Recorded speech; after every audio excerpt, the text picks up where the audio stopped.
with the quorum call. Without objection. Thank you, Madam President. This past weekend, when I was home, and whether I was at church or other activities, I would hear from Tennesseans, and they were just so focused on what we were hearing about the Twitter files. They are very concerned and disturbed about the lengths to which the FBI and other government agencies have gone to suppress political free speech online.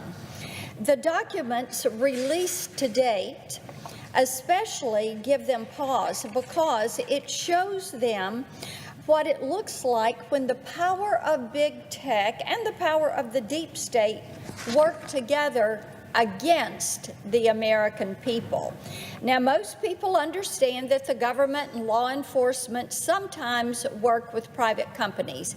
And when it comes to removing things like material depicting child sexual abuse from their platforms, that's something that tech platforms should be doing.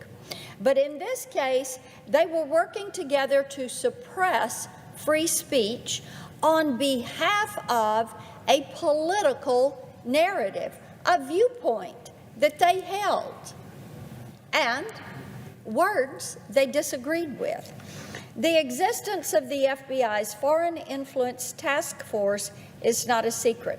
The agency created it in 2017 to counteract foreign influence operations targeting the United States. If you don't look too closely, the task force seems like a reasonable response to an emerging threat to our nation's security. But in reality, the entire scheme is predicated on the notion that a threat is whatever the task force deems it to be. In a batch of documents and reporting released on Sunday, we learned that in the months leading up to the 2020 election, the task force became frustrated after Twitter employees indicated they hadn't seen much to suggest that foreign countries like Russia were using the platform to spread propaganda. So, what did the FBI do? They went on a fishing expedition and pressured decision makers within the company to abandon the notion that this was about national security. To that end, Twitter decided to let the FBI kick the door off the hinges and widen the scope of their own influence online at the expense of the integrity of the platform. And I say widen this because the FBI, along with the Department of Homeland Security and the intelligence community, had already engaged in a certain amount of mission creep when it came to investigating threats online. Both the FBI and DHS routinely pre-flagged content for moderation and sent the names of accounts directly to the FBI's contacts at Twitter. Several of the accounts sent for review were suspended or shadow banned, yet most of them weren't foreign propaganda at all. They were relatively low engagement accounts tweeting satire and jokes, and accounts of citizens. Many of them were owned by regular people who were obviously on the conservative side of the political spectrum. The FBI responded to this reporting by claiming that they often work with private companies to provide information on foreign malign influence attempts. But as we have seen in black and white, most of the moderation requests made by the government didn't fall into that category. Instead, they focused on low follower accounts owned by ordinary Americans who tweeted opinions that the government did not agree with. These revelations prompt our next question. How did an allegedly serious investigation into influence campaigns devolve into a censorship free-for-all? To find your answer, you have to look all the way back to the 2016 Russian election interference story.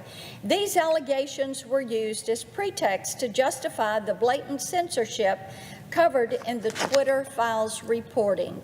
In November 2020, the FBI used that pretext to justify flagging so many examples of what they called possible volatile content that Twitter employees were overwhelmed.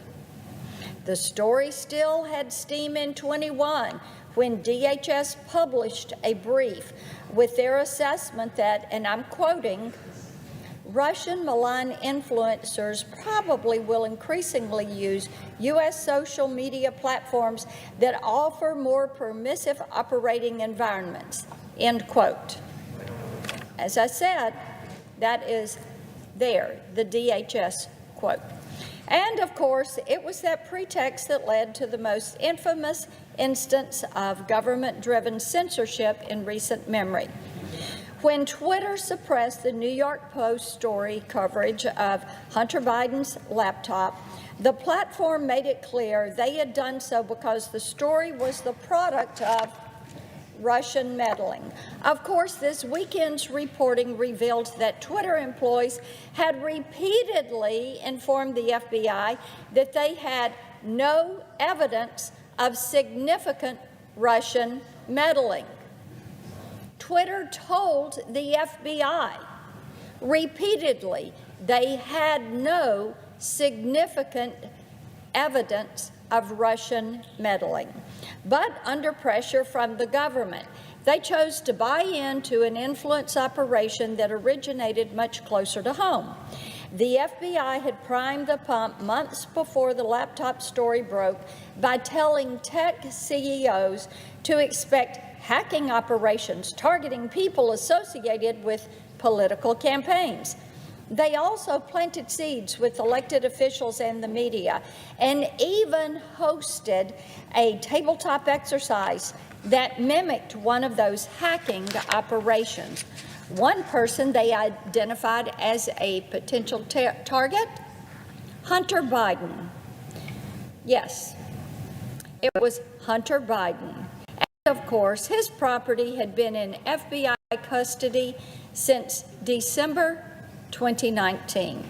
So when the Post broke the story, it was easy for Twitter to take the easy way out and run with the FBI narrative rather than relying on evidence proving the story was a real scandal and not something cooked up by a Russian hacker.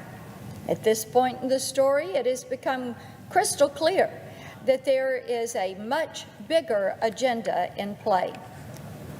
When DHS tried to get away with creating an official disinformation governance board, I almost didn't believe what I was seeing. Here was an official government agency using national security as a pretext to censor political speech that was at odds with the Biden administration's policies. Fortunately, that effort collapsed under scrutiny. But they didn't need an official panel of bureaucrats to keep up the pressure on these companies. Back in July 21, I sent a letter to the White House after we discovered that their staff was in regular touch with social media platforms to suppress speech regarding the COVID-19 pandemic. I figured the American people had a right to know what criteria they were using to ask for that level of censorship and what the legal basis for this presumed authority was. Believe it or not, I never got an answer to the letter. And, Madam President, I ask that that letter be printed alongside my remarks in the congressional record. Without objection. Thank you, Madam President. The American people aren't going to let this one go. I know Tennesseans are not going to let this go. They have hard evidence that big tech and the deep state have repeatedly suppressed legal speech to control political discourse in this country. These companies cannot be trusted to do what's right, and we as lawmakers can no longer wait for them to regulate themselves. They have proven over the past decade they will not regulate themselves. This is why I fought so hard to pass legislation requiring privacy, safety, data security protections for kids and adults. This year, the Kids Online Safety Act and the Open App Markets Act and nationwide privacy legislation have all fallen short of the finish line, which is really disappointing because these are policies that have such strong bipartisan support. And I thank Senator Blumenthal for his partnership on those policies. But I would remind my colleagues that these issues have not gone away, and they are not going away. The American people are waiting to see what we do next. Will we give them a toolbox to protect themselves online, to protect their virtual you? Will we give them the ability to control the apps that they choose to put on their iPhone or their Android? Will we pass legislation to make certain that our social media platforms have to establish a duty of care for our children online? We all know that if you give big tech the opportunity, they will censor. We know that. They will suppress speech in order to favor a narrative that they can control. And they're going to keep doing it until we put them all in check. I yield the floor.